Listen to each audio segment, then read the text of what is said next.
Business Club de France des entrepreneurs avec Michel Picot.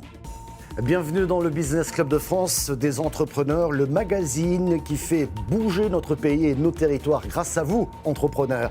Tout de suite, l'actualité. Le célèbre bonbon Carambar vient de souffler ses 70 bougies. Toujours fabriqué dans le nord de la France, l'entreprise produit 5000 tonnes de Carambar chaque année. Le nom de Carambar vient de caramel en barre, une forme originale lors de son lancement et qui a fait son succès. Carambar, c'est aujourd'hui aussi la Pie qui chante, Malabar ou encore Suchard. La vie de ce bonbon n'a pas été un long fleuve tranquille, mais il est toujours unique au monde. La recette viendrait en fait d'une erreur de préparation du caramel. Enfin, sachez que les blagues Carambar sont apparus en 1969. À Martigues, la société HDSN a mis au point une technologie intelligente permettant de détecter avec plusieurs jours d'avance les signaux indiquant qu'un incendie d'origine électrique est fortement possible. L'appareil permet aussi de détecter des pannes dans un environnement chaud, tropical ou fortement réduit comme les sous-marins. Une majorité d'incendies sur bateaux et sous-marins sont dus à un problème électrique dû, lui, à la corrosion, à l'environnement vibratoire ou encore aux rats qui mangent les câbles. Ce détecteur qui a séduit de grandes compagnies maritimes intéresse fortement la Marine nationale. La région Grand Est reprend le destin de 500 km de routes et autoroutes tombées dans son giron depuis le 1er janvier 2025. Il s'agit notamment de portions de l'A31 ou encore de la Nationale 4.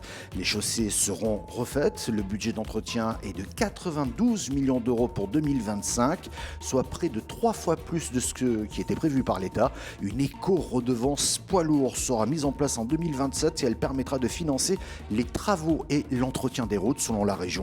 Cette expérimentation devrait durer 5 ans avant d'être renouvelée, voire pérennisée.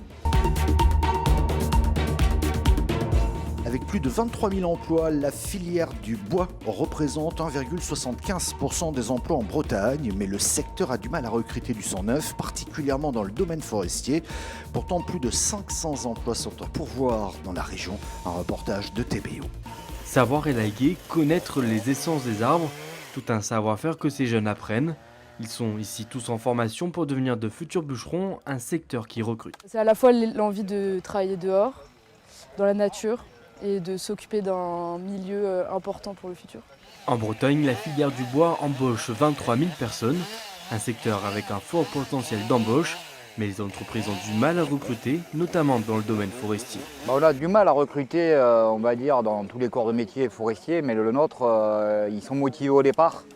Et après, ils arrêtent parce que la difficulté du métier, elle est là, c'est pénible. J'ai pas mal de mes confrères qui trouvent personne et qui malheureusement sont soit obligés de fermer leur boîte, ou soit de recruter bien tant que mal dans d'autres départements ou d'autres régions pour pouvoir trouver du monde. Au CFA CFPPA de Kerliver, on apprend le métier sous toutes ses facettes.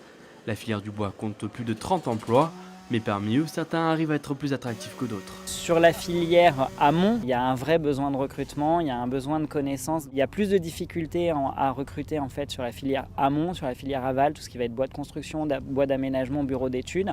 Il y a plus de demandes sociales. En Bretagne, 500 emplois sont à pourvoir uniquement dans le secteur forestier, une filière qui essaye de créer de nouvelles vocations. Et nous partons dans l'Aube à la rencontre de Catherine Manuel qui est maître artisan confiturier.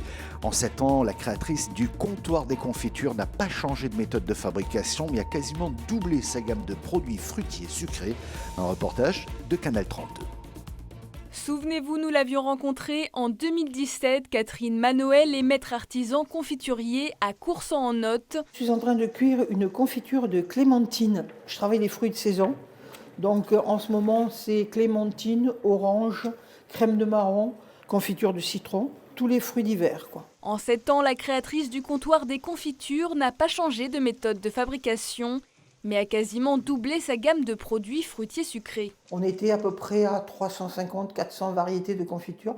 On est à ce jour à 656 variétés de confitures différentes, 45 confitures d'accompagnement de fromage, une quarantaine de confitures d'accompagnement de viande, foie gras, plus des confitures lisses sans pépins. Après avoir travaillé dans le secteur médical puis dans celui des ressources humaines, Catherine Manuel a ouvert le comptoir des confitures il y a plus de 20 ans. Sa passion pour les produits fruitiers sucrés a débuté dès son plus jeune âge. J'ai toujours fait des confitures. J'ai fait des confitures pour les copains, pour les clients, pour les copains de fac, pour les malades, pour tout le monde. J'ai fait des confitures parce que c'était mon dada. Le samedi et le dimanche, moi, je ne faisais pas de la course à pied, je faisais des confitures. Mes confitures, elles sont uniques. J'achète de la pomme, je sais extraire de la pomme la pectine et je remplace donc tout ce qui est additif ou gélifiant industriel par de la pectine naturelle. Donc je cuis des confitures comme cuisaient les confitures il y a 200 ans les officiers d'office qui étaient les cuisiniers royaux. Aujourd'hui, l'entreprise a une clientèle variée. Objectif pour Catherine Manoël, permettre à tout un chacun de goûter ses produits. On peut me retrouver sur le marché de Troyes, le samedi matin au quartier des producteurs. On peut les retrouver à l'Intermarché Yves-de-Seine, sur des foires, la foire de Palis. On peut me retrouver aussi dans un jet privé, dans une maison privée, dans catering, sur les bateaux en Méditerranée, à Kobe, au Japon. On peut me retrouver dans le monde. Et je dis avec beaucoup d'humour, moi, mon terrain de jeu, c'est pas l'Aube, c'est pas la France, c'est le monde. Mes fruits viennent du monde, mes produits partent dans le monde. Mais la maître artisan confiturier est obligée de refuser certains clients en raison de la taille de son atelier. À court terme, elle espère pouvoir doubler sa capacité de production. Je n'ai pas besoin d'un investissement de plusieurs millions d'euros. Je veux tout simplement doubler le nombre de cuivres qui me servent à travailler. J'en ai 4. Je veux en mettre 8. J'ai le bâti. J'ai la possibilité d'étendre ma production. Simplement, j'ai besoin d'un coup de main, d'un investisseur ou d'un banquier qui comprendrait que pour l'équivalent du prix d'une voiture électrique, on peut doubler la production de l'entreprise et donc doubler le chiffre d'affaires. En novembre dernier, la créatrice du comptoir des confitures a remporté le trophée de l'artisanat à l'occasion de la Nuit des réussites 2024. Allez, nous partons visiter l'usine Duralex qui a bien failli disparaître avant de renaître sous forme de scope. L'entreprise a donc été reprise par ses salariés. Visite de l'usine, projet et ambition. Suivez notre guide Michael Texier de TV Tour, extrait de l'émission Détour Éco. On est dans le showroom de Duralex. Ici, il y a tout le savoir-faire de l'entreprise. Bonjour François. Bonjour, bienvenue chez Duralex. Merci de nous accueillir. Ça, c'est le verre cantine qu'on connaît tous. C'est votre préféré?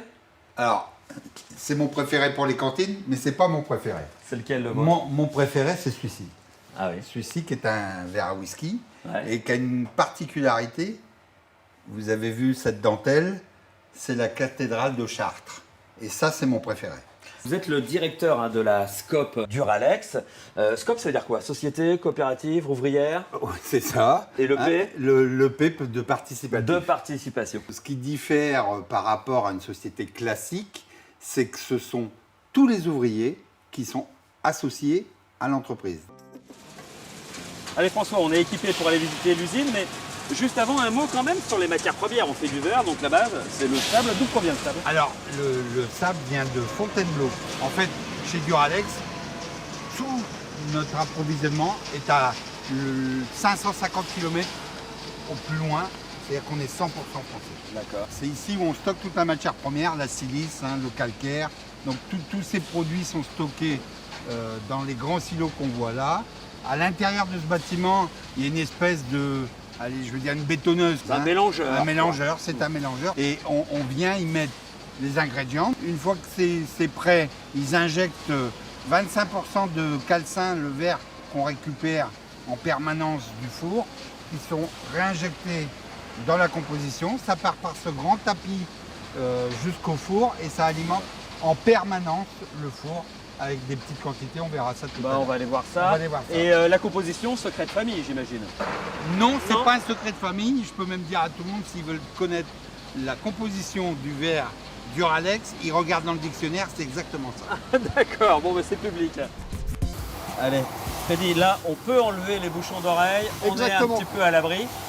Expliquez-moi ce qui se passe là. C'est le process, c'est le cœur du process de fabrication d'un verre. Là, vous êtes sur la machine qui va presser les articles. Donc, avant de presser un article, vous avez donc la goutte de verre que nous on appelle la paraison, qui est coupée par l'intermédiaire de ciseaux, qui va descendre dans un conduit pour aller dans le moule.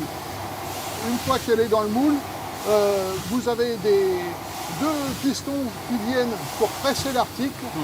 Et ensuite, le cycle continue. Et vous avez un système après d'évacuation des articles sur un autre tapis pour suivre la suite du process. D'accord. Alors c'était, on a vu comment on fabriquait ces verres, maintenant il faut les tester parce que la propriété des verres Duralex, c'est leur haute résistance. C'est ça. En fait, c'est un verre trempé qui, contrairement à un verre recuit, on est entre 2 fois et demi et 3 fois plus résistant qu'un verre recuit. Un verre trempé, c'est-à-dire qu'on l'a monté très haut en température et on lui a baissé la température très rapidement. C'est ça. Ce qui accroît sa résistance. C'est ça. Et après, pour voir si ça fonctionne, c'est ici que ça se passe.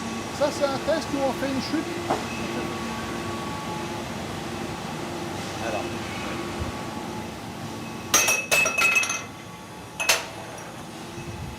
La hauteur, elle est définie comment là? À peu de choses près, c'est une hauteur de table. Chaque article a des hauteurs différentes. On vient de se déséquiper, on a vu toute l'usine. Ce qui est intéressant, François, c'est que j'ai toujours mon verre dans la main, mais alors c'est le passé, c'est l'avenir, mais il y a un autre avenir pour Duralex, c'est l'innovation et des nouveaux modèles que vous allez mettre en place et qui déjà ont été réalisés. Je regarde, hop, ces verres par exemple. Ça, on est dans la nouveauté Duralex. On est dans la modernité, hein, donc avec des couleurs et des surfaces beaucoup plus jeunes, beaucoup plus dynamiques. L'idée pour vous, c'est de capitaliser un peu sur cette communication qui a eu lieu, hein. Vous avez été très très médiatisé. D'ailleurs, dans le monde entier, on commande maintenant aujourd'hui des verres Duralex. Comment vous allez faire la bascule? L'idée pour vous, c'est de maintenir en fait ce niveau de demande, de commande. Alors, il y a 2 choses. D'abord, on a embauché, nous, un directeur commercial digne de ce nom, hein, qui est Vincent Valin, qui est chargé de remettre une stratégie pour Duralex, de reconstruire l'entreprise et la distribution telle qu'elle a été faite par le passé, hein, parce que depuis 30 ans, il n'y a pas de structure chez Duralex, donc il va restructurer tous ces marchés et donc on espère continuer à faire du bruit. Où est-ce qu'on pourra trouver des verres Duralex? Parce qu'on les cherche un petit peu, en toute honnêteté, les verres Duralex. Exactement, hein, c'est l'une des maladies de Duralex, c'est qu'aujourd'hui, pour trouver du Duralex, c'est compliqué. Vincent, lui, il veut en mettre partout. Et j'espère qu'il va en mettre partout. Dans les hypermarchés, dans les magasins, dans tous les réseaux de distribution, quels qu'ils soient en fait. Merci d'avoir suivi cette émission. Elle est disponible, vous le savez, en replay vidéo sur le site internet de votre télévision locale. Vous pouvez également nous écouter en audio podcast sur toutes les bonnes plateformes et sur quelques radios. Merci de votre fidélité. On se retrouve la semaine prochaine.